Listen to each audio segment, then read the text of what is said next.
Question कह रहा है a luminous object is placed at distance of 30 centimetre from the convex lens of focal length 20 centimetre.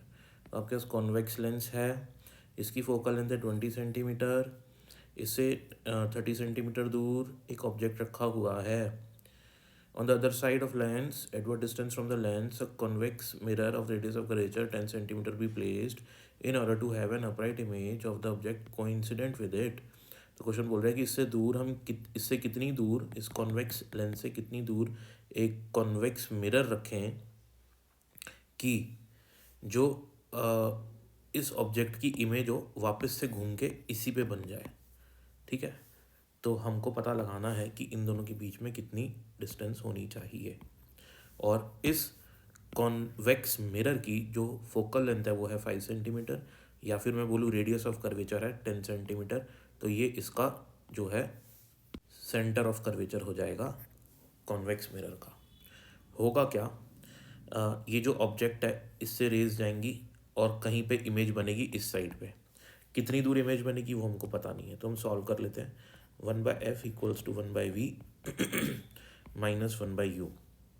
Focal length convex lens की होती है positive, 1/v, v पता नहीं है, object distance minus u put करेंगे -30 माइनस 1/30, सॉल्व करेंगे v के लिए, v आ जाएगा 60 सेंटीमीटर सॉल्व करने पे। तो यानी कि यहाँ से 60 सेंटीमीटर दूर पे हमारी इमेज बनेगी। ठीक है ना, ये इमेज बनेगी। अब एक मिनट, यहाँ से 60 सेंटीमीटर पे इमेज बनेगी। अब मेरी जो इमेज बननी चाहिए वो कहाँ बननी चाहिए? मेरी जो इमेज बननी चाहिए वो इस मिरर के सेंटर ऑफ कर्वेचर पे बननी चाहिए। यानी कि यहाँ से जो रेज आए वो 60 सेंटीमीटर पे कन्वर्ज होनी चाहिए, कन्वर्ज होएगी। ठीक है ना, रेज कहाँ कन्वर्ज होएंगी, कहाँ मीट करेंगी? 60 सेंटीमीटर पे। आ रही है बात समझ में?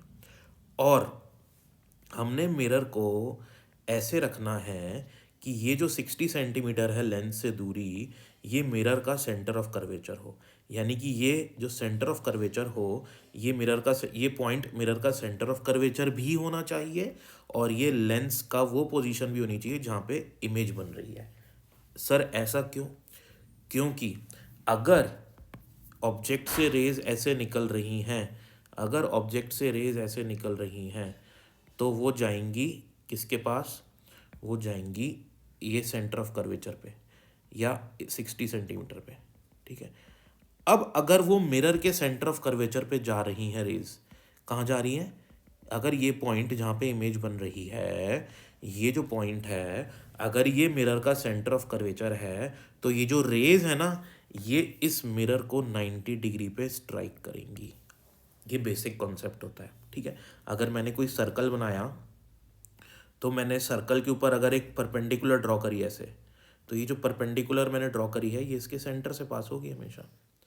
ठीक है ना, तो वही चीज़ यहाँ पे है। ये भी तो मिरर भी क्या है, एक सर्कल का पार्ट है, ये उस सर्कल का ये सेंटर है। तो ये जो आपने यहाँ पे 90 डिग्री पे रे आएगी, ये कहाँ से पास होगी? ये रे इसकी सेंटर से पास होने वाली है। तो अगर रे इसके सेंटर ऑफ कर्वेचर से पास होती हुई, अब तो जाएगी नहीं, यहाँ से अपीयर होगी आती हुई। अगर रे 90 डिग्री पे मिरर पे स्ट्राइक हुई तो रे क्या करेगी?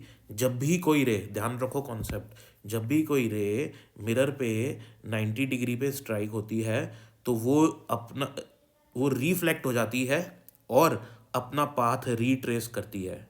ठीक है ना, इसको कहते हैं law of reversibility, law of reversibility. ठीक है ना, इसमें क्या होगा, अगर रे 90 डिग्री पे नॉर्मली इंसिडेंट करेगी, है ना, मिरर पे नॉर्मली इंसिडेंट करेगी तो रिफ्लेक्ट हो जाएगी। ठीक है ना, कितने एंगल से रिफ्लेक्ट हो जाएगी? उसी पाथ पे वापस चली जाएगी। तो अगर उसी पाथ पे वापस जाएगी तो इमेज हमारी फाइनल कहाँ बन जाएगी? जहाँ पे ऑब्जेक्ट रखा हुआ था। तो अल्टीमेटली जो कंसेप्ट है नटशेल में बताऊँ वो ये है कि जो इससे लेंस से जो इमेज बननी चाहिए वो इस मिरर के सेंटर ऑफ कर्वेचर पे बननी चाहिए, क्योंकि सेंटर ऑफ कर्वेचर पे जो रेज आ रही होंगी वो ऐसे के ऐसे ही रिफ्लेक्ट हो जाएंगी। तो ऐसे की ऐसे ही रिफ्लेक्ट होंगी, तो जैसे रेज जा रही थी वैसे ही रे वापस आ जाएंगी, तो इमेज भी फाइनल यहीं पे बन जाएगी हमारी। ठीक। ठीक है ना। तो उस कंडीशन में इन दोनों के बीच की डिस्टेंस कितनी होनी चाहिए बेटा, उस कंडीशन में ये 30 हो गया है ना, ये पूरा 60 हो गया, ये 10 हो गया, तो ये वाला डिस्टेंस कितना होना चाहिए 50। तो दोनों के बीच में जो डिस्टेंस होनी चाहिए वो 50 सेंटीमीटर की होनी चाहिए।